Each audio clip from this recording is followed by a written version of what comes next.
dream I know deep up my feelings for you. Watch.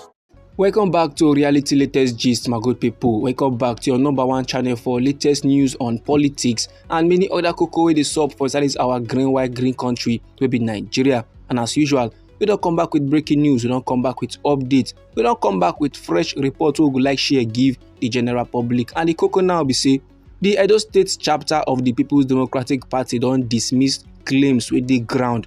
And this claim so was made by the party, their national vice chairman for South, and this country person they go by the name Chief Dan Obi. And no be lie, Oga Dan Obi come aside with his full chest dismissed the PDP zonal committee executives for inside Bayelsa and Edo State. Now in reaction to the things and things where Oga Obi dey yarn, the People's Democratic Party don't come aside dey yarn their own. So not only the national body of the People's Democratic Party now gets the constitutional authority to establish caretaker committees, and last the PDP can they accuse Chief Dan Obi of operating like a member of the All Progressive Congress for inside the People's Democratic Party. In they behave like man will be APC person, while in the for inside the PDP, in they behave like wolf in the sheep clothing, and normally those kind of levels it don't make sense at all. And now for inside statement where men arrange finish can't give out to Tory people for inside Edo State. The Edo State People's Democratic Party, their caretaker committee publicity secretary, maybe Chris Nekari, they let men they know say Oga Dan Obi no get the power, no get the authority, no get the ododo, no get the voltage we high enough to come go they dismiss any executive. So therefore the statement we make, the things and things we declare, these claims then we drop for ground, no dey valid, no get any validity, and no get any legal backing. According to how the talk they come aside from the mouth of Chris Nekari for the statement, he say only the national body of their party, which is the PDP, now gets the authority, now get the power, now gets the constitutional rights on every level to set up caretaker committees. Now the party, their national working committee, and the party, their national executive council, now if still organize congresses from the world to the states and local governments to the zonal and the national convention. And normally, my good people, say for every entity, for every organization, or for any group, or for any coming together, any gathering, there's what they call chain of command. And it go dey somehow for a local government chairman to come go they make appointment into presidency. Those kind of levels normally they work. So that now what the PDP they try to tell the general public, may they not take the things and things we come aside from the mouth of Dan Obi seriously, because he no get the power to do the things and things we do. And so therefore the appointment and every level we make is not valid at all. Say their party congress has not been held, particularly in the South zone, to unveil the new party executive. That is the official body of the PDP never organize any congress. We go fit enable them now to come the plaster executive them for their party. And according to Sir Chris Nekari, he said what they get so far now the caretaker committee for inside the South zone, and the head of that committee now Emmanuel Ogidi and not Dan Obi.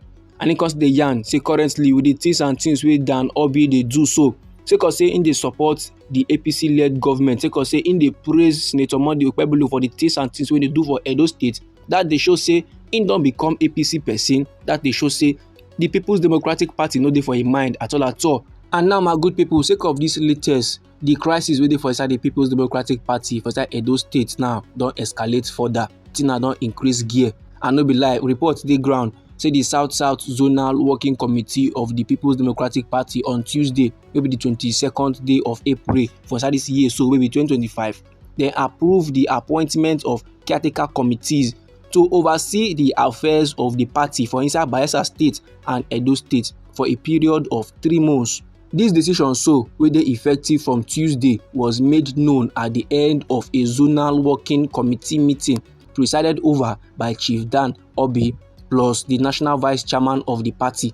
And according to the PDP, their zonal working committee, the decision to set up caretaker committees for both states, they followed the dissolution of the state working committee of Bayelsa State, and the caretaker committee for inside Edo State was occasioned by various acts of gross misconduct by the dissolved executives. Them now the yarn say the men being act in clear breach of party's constitution, adding that the alleged poor handling of the internal crisis with the rock the party in both states was also responsible for their dissolution.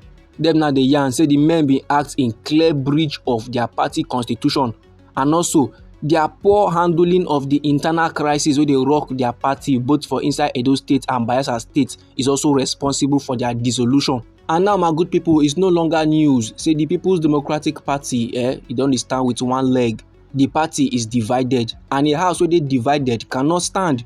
Now, the All Progressive Congress don dey mock the party almost on a daily basis. Recently for here, just because say the People's Democratic Party criticize our President Bola Ahmed Tinubu because of the reforms, because of the things and things wey the President don plaster, because of the policy now wey don initiate for we nation Nigeria wey come bring about hardship. Just because of say for inside Nasarawa State, the People's Democratic Party dem come outside dey yarn say most of the projects wey men don line up for inside the state for our President Bola Ahmed Tinubu to come commission when im visit the state for inside the month of May for inside this year, so wey be 2025, we are either unfinished or previously inaugurated under former President Muhammadu Buhari, or na just repaint, na dem just repaint am so that e go just look new, make our president come inaugurate. Just because say the PDP now dey yarn all these levels. Na why the publicity secretary of the All Progressive Congress for inside the state come outside now dey accuse the PDP of putting mouth for their matter and causing malicious propaganda, calling the People's Democratic Party a party wey go soon kpai, a party wey dey on life support, and they go just dey talk wey no make sense. They go just dey talk meaningless talk because say they wan stay relevant, because say they no want make men forget their name for inside we nation Nigeria. So now, my good people, is no longer news. Other parties now don dey look the PDP less, and that na sake of say the party don dey divided into two factions. The party now, their house is now divided, and the house wey dey divided cannot stand. And also, men don see reasons to believe say if last 2027 come finally arrive, the People's Democratic Party no get enough force, they no dey composed enough, they are not opposing enough to win, to even conquer, or to even make our President Bola Ahmed Tinubu sweat when he wan collect the victory. Now, small the name of the PDP just dey enter dust, and unless men do something about the matter, their name go just fade away into history. This, my good people, na the information I wan share give the general public. Anyhow the matter be you for body, or if you be say you get contributions about this very particular topic, so no let anybody or anything stop or intimidate you. Feel free make you put down your comments inside our comment section. Meanwhile, now we be reality latest gist. Now we dey like give on our latest news on politics and many other cocoa wey dey sup for inside this our green country, so we be Nigeria. And now, if you be say you like this update, if you be say you gbadu this informate so and you go like to dey receive more, then sharply make you subscribe to reality latest gist, and don't forget to put on the notification bell. It is very much important so that as we dey bring more news dey come your side, na go first receive the updates and you go even get them sharp. And also, try make you dey share the news, give your family and friends, make them too know wetin dey sup for inside we nation Nigeria. Make them follow get updates on the things and things wey dey play for inside Edo State.